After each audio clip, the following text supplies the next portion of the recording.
Jelajahi cara baru mendapatkan informasi. Download Metro TV Extend sekarang.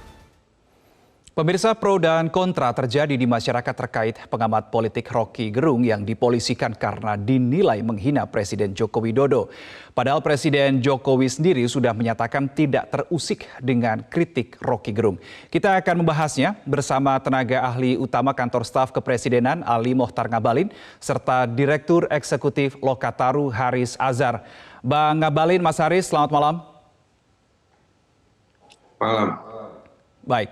Saya ke Bang Ngabalin terlebih dahulu. Mengapa Pak Muldoko tadi siang ketika konvers merasa harus mengecam apa yang disampaikan oleh Rocky Gerung, bahkan menyebutnya sebagai tindakan menyerang, padahal Presiden Joko Widodo menganggap hal ini adalah hal kecil, Bang Ngabalin?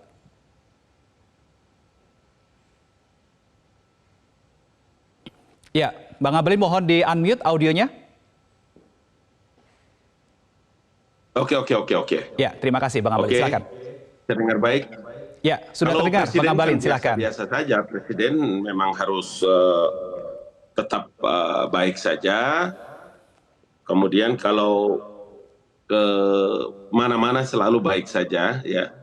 Di tengah-tengah masyarakat, di daerah yang rawan sekalipun, kayak ke daerah-daerah yang rawan juga biasa saja. Tetapi kan orang-orang di sekitarnya, termasuk kayak Pas Pampres dan lain-lain kan tidak bisa biasa saja, itu harus extraordinary pengamanannya kan. Jadi kalau Presiden menganggap itu hal yang kecil, maka kehadiran Pak Muldoko ya sebagai Kepala Staf Kepresidenan yang melihat perkara ini tidak boleh dibiarkan begitu saja, tapi memang harus ada tindakan yang memang harus dilakukan. Tetapi semuanya pada goal yang paling terpenting itu adalah bagaimana proses yang nanti akan dilakukan oleh penegak hukum, ya diserahkan sepenuhnya ke sana. Tetapi ini penting untuk harus juga dilakukan sehingga tidak boleh membiarkan perkara-perkara seperti ini terjadi di ruang publik. Gitu. Oke. Baik, saya kembali coba tanyakan ke pendapat dari Mas Haris. Ketika memang Presiden menilai ujaran Rocky Gerung adalah hal yang kecil, tetapi menurut Anda kenapa kemudian Presiden justru seakan membiarkan banyak laporan ke polisi, mengalir ke polisi yang justru menunjukkan ini adalah hal yang besar? Iya, sebenarnya kalau di Pak Presidennya ya, Pak Joko Widodo, sebenarnya saya pikir sudah selesai ya. Dia tidak melihatnya sebagai sebuah yang, ini mungkin definisi saya ya, sebagai sesuatu yang personal.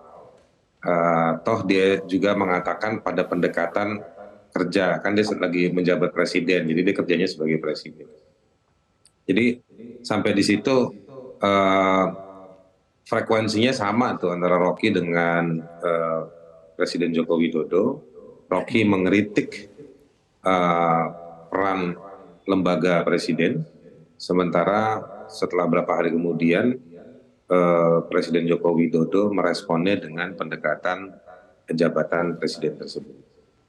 Nah, itu satu hal. Yang kedua, Mas Reno, saya pikir begini, selalu kan yang menjadi irisan yang terbelah kemudian adalah soal kritik lalu dianggap sebagai sebuah hinaan.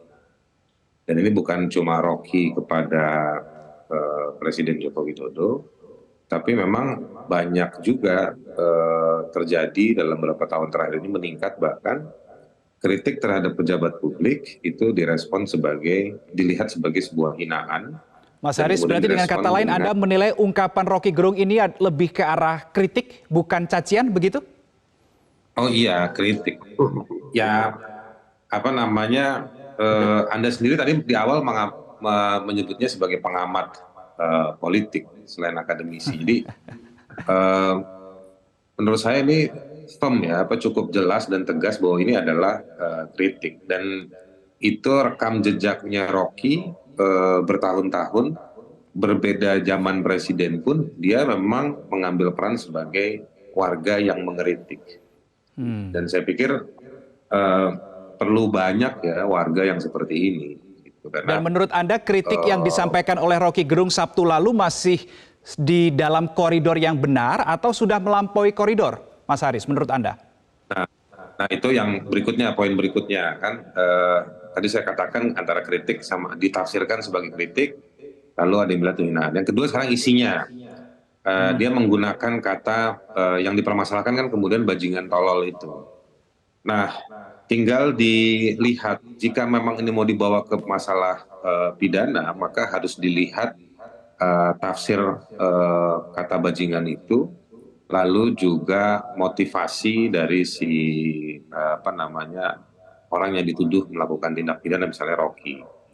Nah kalau Rocky sendiri dalam beberapa kesempatan, baik saya juga secara pribadi juga bertanya, itu tafsirnya justru Rocky punya pemahaman tentang kata bajingan tersebut yang punya sumber rujukan. Yang sebenarnya itu intinya gampangnya menggambarkan pemimpin, begitu.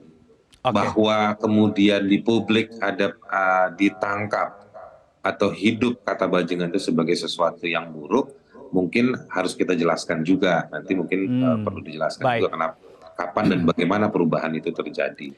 Saya minta pendapat ke Bang Abalin deh. Menurut Mas Haris ini suatu kritik Bang Abalin, bukan suatu cacian seperti yang dimaknai oleh beberapa pihak. Tanggapan Bang Abalin gimana? Tentu saja nanti kalau dalam persidangan atau ini sampai kepada mahkamah, tentu nanti ahli bahasa yang bisa menentukan apakah menggunakan istilah bajingan tolol dan lain-lain itu masuk dalam kategori kritik atau mencaci atau menghujat, mencederai harkat dan martabat. Dan kapan nanti orang bisa membedakan antara lembaga kepresidenan dengan seorang sosok Joko Widodo, apakah memang lembaga institusi presiden dan posisi Joko Widodo dua hal yang bisa dipisahkan dalam regulasi atau tidak, itu tidak pada posisi saya harus menjelaskan atau menanggapi apa yang disampaikan oleh sahabatku Bang Haris. Tapi biarlah ini prosesnya juga saya kira sedang berjalan, tetapi yang paling terpenting bagi kita dan memang saya harus menyampaikan bahwa setiap orang yang memiliki kapasitas intelektual yang mumpuni itu lisannya, ya, hati dan akalnya itu selalu di belakang.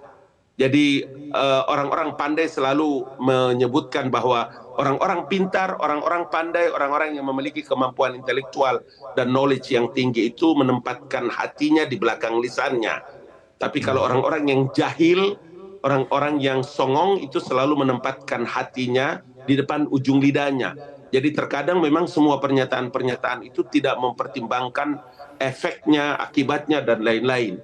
Jadi saya kira biarlah proses ini berjalan dan nanti kita lihat seperti apa posisi dari pengaduan yang disampaikan masyarakat kepada kepolisian negara. Baik, tadi siang Bang Abalin, Pak Muldoko ini juga mengatakan bahwa Rocky Gerung ini seperti robot begitu, tidak punya hati. Bahkan lebih lanjut mengatakan kalau robot ini berarti ada yang mengendalikan, ada yang meremot. Ini siapa ya kira-kira yang mengendalikan Rocky Gerung untuk mengatakan hal ini? Kita bahas di segmen berikutnya. Pemirsa tetap bersama kami di Prime Time News. Cara mudah mendapatkan informasi dengan satu sentuhan jari. Download Metro TV Extend.